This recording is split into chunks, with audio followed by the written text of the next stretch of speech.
esiteks ma arvan, et kuna ma olen siiski veel üpriski noor helilooja, et siis on, ma arvan, raske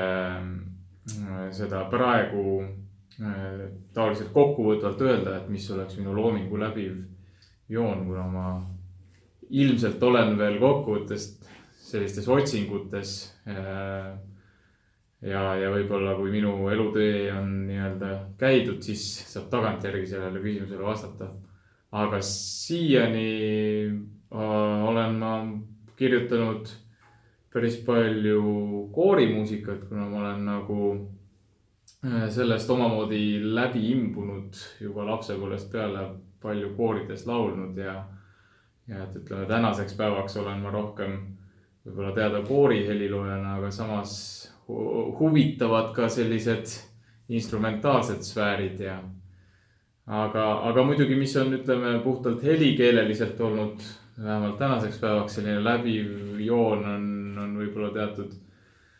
armastus meloodia vastu. Et see on mind saatnud juba kuidagi lapsest peale, et mis on küll omamoodi selline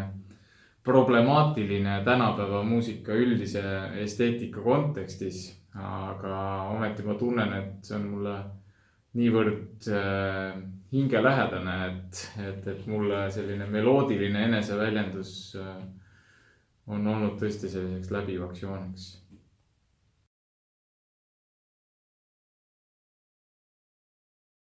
Mingi tasandini saab sellest rääkida ja seda kirjeldada ja ma arvan, et on mingi tasand, millest isegi kui saab rääkida, siis võib-olla isegi ei taha rääkida, on ju, et tal on mingisugune teatud selline väga isiklik sfäär, mille üle pigem oled tänulik, et see allikas kusagil on iseenda sees, aga mida ei tahagi sõnastada. Aga samas, kui niimoodi natukene justkui maisemalt seda asja võtta, siis eks iga teose puhul on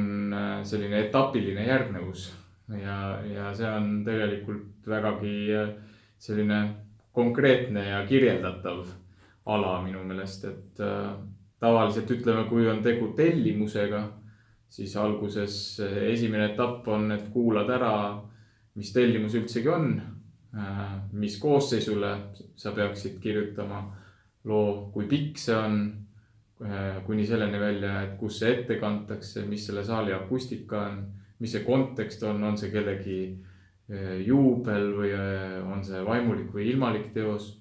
Ja siis esimene etapp on üldse mõelda, et kas sa ütled jah sellele tellimusele, et kas sa tunned enda sees, et see inspireerib sind. Ja ütleme, et kui ütled jah, siis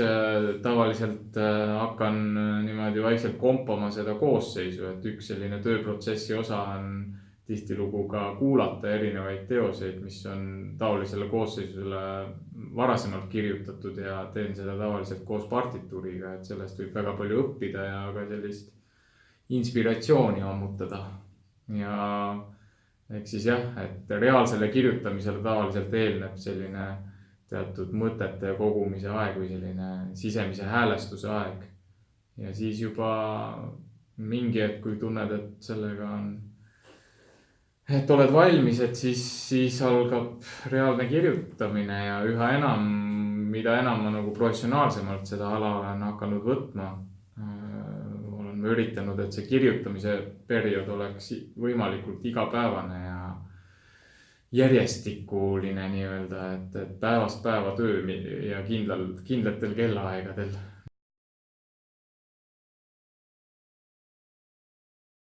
Kõige enam rõõmu valmistab see võimalus nii-öelda minna enda sisse, minna kuhugi ruumi, kuhu mitte keegi ei saa kunagi tulla, et mis on ainult sinu selline isiklik ruum ja see on omamoodi on seetõttu minu jaoks looming täiesti teraapiline nähtus. Et see on võimalus nagu jah, olla nii-öelda kõige sügavamas mõttes omaette ja ja muusika on minu jaoks selline imeline, peaaegu et ebamaine keel, milles siis kommunikeeruda kõigepealt siis oma hingega ja läbi selle siis peegeldada seda hinge väljapoole, et tihti võib läbi muusika kirjutamise mingil sõnul seletamatul tasandil õppida iseennast ka tundma minu meelest, et kuhu see jälle vanemaks saades kuidagi nagu milliseks, ütleme, mis värvi justkui su hing värvunud on, et see võib vahel endalegi üllatuseks tulla. Nii et see looming ise on kindlasti see, mis kõige rohkem rõõmu pakub ja mis muret valmistab, on tihti selline väga sellised praktilised asjad mingis mõttes, et näiteks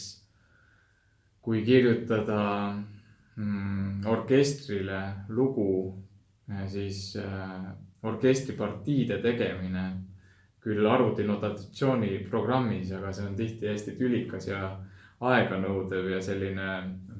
ruineeriv, et selles ei ole eriti midagi loomingulist, vaid sa lihtsalt pead selle ära tegema ja siis selg hakkab väsima sellest istumisest ja arvuti taga olemisest ja see tundub, et ei paista ka lõppu sellel tegemisel, et need on sellised rasked asjad. Pluss minu jaoks peab tunnistama, et omamoodi paradoksaalselt tellimuste kirjutamine. Ma tunnen, et ma ideaalis sooviks kirjutada mitte tellimusi, vaid valida algusest peale ise, mida ma kirjutada siin ja praegu tahan, mis koosseisule ja mida. Et see nagu tellimuste kalendriga kooskõlas elamine on tihtilugu teatavas mõttes nagu enda vabaduse painutamine.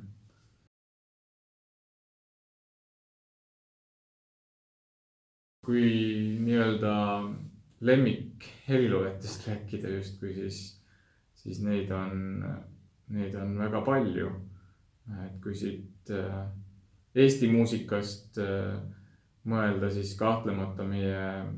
2 suurt sellist viimase aja hiidu justkui Veljo Tormis ja Arvo Pärt on mind tugevasti mõjutanud, aga ka mu oma õpetaja Tõnu Kõrvits,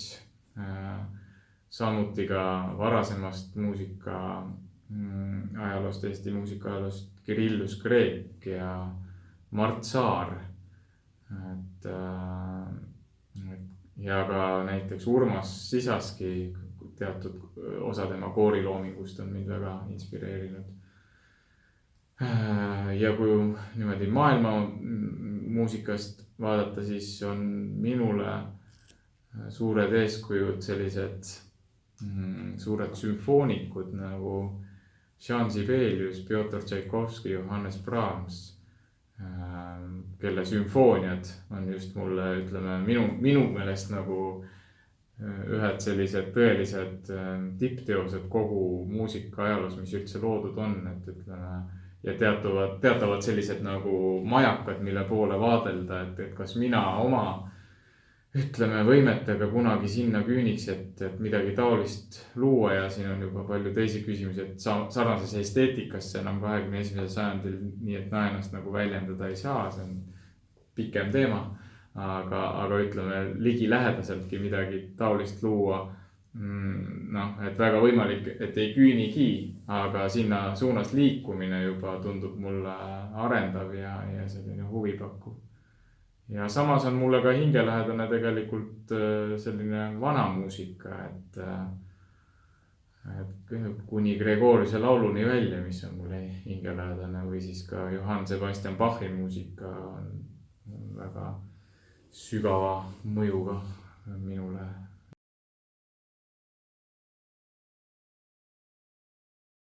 Mina soovitaksin seda nii-öelda igale noorele, et vaadata enda sisse,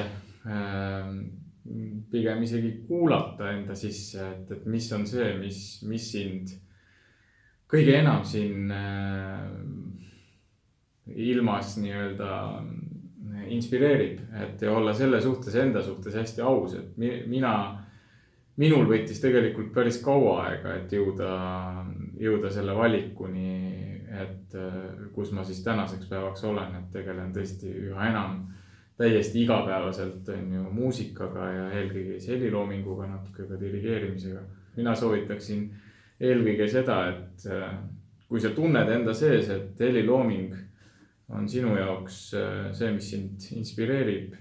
siis usalda seda tunnet ja mine sellega edasi. Kui sa tunned, et see on miski muu, siis usalda seda tunnet. Et